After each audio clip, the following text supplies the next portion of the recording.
Kakak beli. Iya kakak beli. Lemia dapat free. Ni bukannya brand betul ni. Fake brand ni. Dapat beauty blender. Eyebrow pencil. Eyebrow Brand pencil. dia daripada Viva. Dia bagi free. Ha. Ibu beli apa sebenarnya dengan kakak? Beli stiker. Beli skincare dapat tu semua free. Ya itu untuk apa? Apa brand Cleanser. brand apa tu? Noah. Noah ke Neo? Noah. Noah, okey. Ni cleanser. Ni essence. Macam-macam Ni lah. moisturizer. Produk yang Zaira beli viral sangat. Neo. Noah. No. Ni punya cleanser. Kak mana Cleanser? nak cari? Untuk cuci muka. Cuci muka. Selalu pakai waktu bila? Pagi malam. Pagi malam. Cewek. Ayah lah buka. Cakaplah kakak punya bukan ayah punya.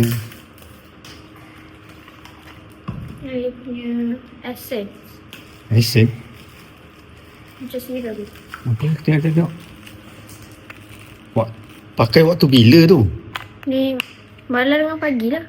Itu lepas cuci muka ke apa? Ha. Tengok Afia pakai putih. Lagi dek. Apalah.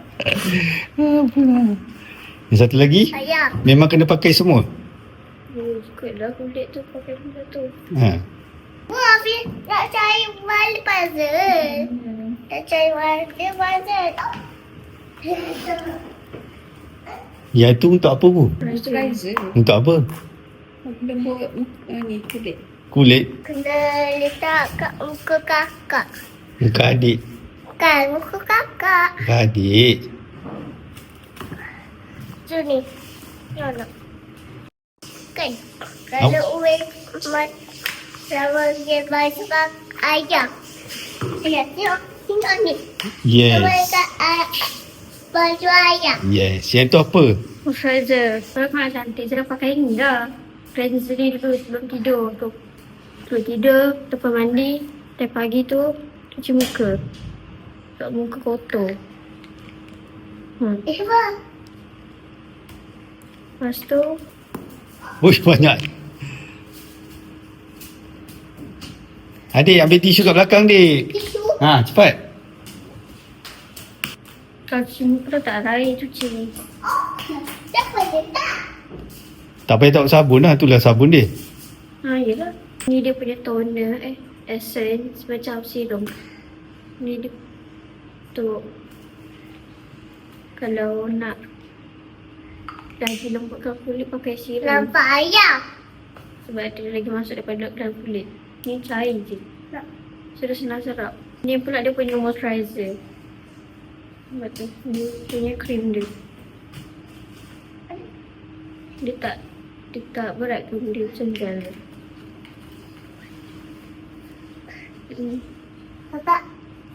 Lepas tu ni dia ada glowing effect. Ni untuk lock semua Ui. skincare dia tak. Ayah sama ke baju ayah? Sama. Kalau orang lain sekali kalau nak cantik, semua ni pakai masa pagi dengan malam sebelum tidur. Nikah. So Ayah kurang buka, cantik ayah. lah. Korang pakai cleanser, lepas tu essence, lepas tu moisturizer. Nak beli ni kat bawah. Okey, tutup pintu kakak. Tutup pintu. Nak order. Buat video sekali. Duk mana cepat. Kita nak makan kat sini lah. Awak makan. Awak tak duduk sini tengok sana. Cantik sana. Kau nak meja tak?